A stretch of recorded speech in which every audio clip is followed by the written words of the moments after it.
धन्यवाद आमिर तुमच्या या माहितीच्यासाठी। आणि आता एक आणखी बातमी येते, ती सुद्धा संघर्षाच्याच संदर्भातली आहे। बातमी रोह्यातून आहे। रोह्यामध्ये भारतीय जनता पार्टी आणि राष्ट्रवादी यांच्या समर्थकांमध्ये राडा झालाय।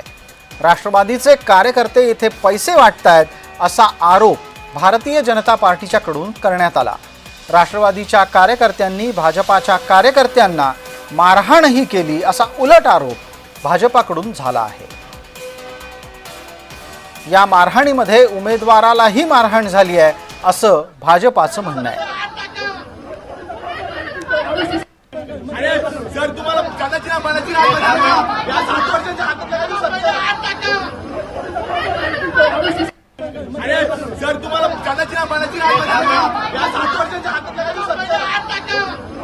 या विषयावर अधिक चर्चेसाठी आमचे सहकारी प्रतिनिधी आजेश नाडकर जोडले गेलेत। आजेश, आवाज येतोय? सर येतोय। हा जो संघर्ष झालाय नक्की कुठे झाला आणि कोणत्या नेत्याचे हे समर्थक आहेत?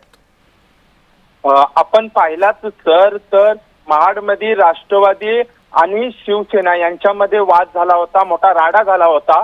आणि त्यानंतर आता रोहा नगरपालिकेची निवडणुकीची प्रक्रिया सुरू आहे आणि त्या ठिकाणी भाजपच्या कार्यकर्त्यांचा आरोप आहे की राष्ट्रवादीचे कार्यकर्ते जे आहेत ते मतदारांना पैसे वाटतात अशा पद्धतीचा आरोप या ठिकाणी करण्यात आला होता।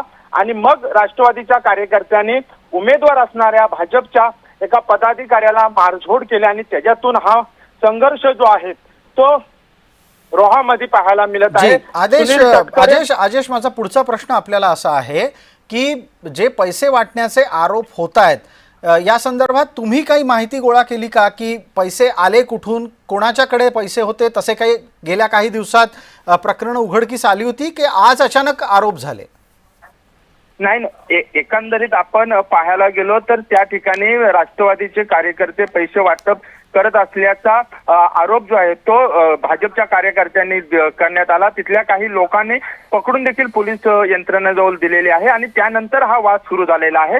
जो उमेदवार होता त्याला मारझोड जी आहे ती राष्ट्रवादीच्या कार्यकर्त्यांकडून करण्यात आलेला आहे आणि त्यामुळे एकंदरीत वातावरण जे आहे ते पूर्णपणे या ठिकाणी तापलेलं पाहायला मिळतं आणि पूर्णपणे पोलीस बंदोबस्त छावणीचं स्वरूप जो आहे तो रोहा नगरपालिकेत आलेला आहे। काही दिवसापूर्वी रोहा नगरपालिकेमध्ये उपमुख्यमंत्री एकनाथ शिंदे यांनी रॅली काढली होती आणि शिवसेना विरुद्ध राष्ट्रवादी असा हा सामना या ठिकाणी पाहायला मिळतोय।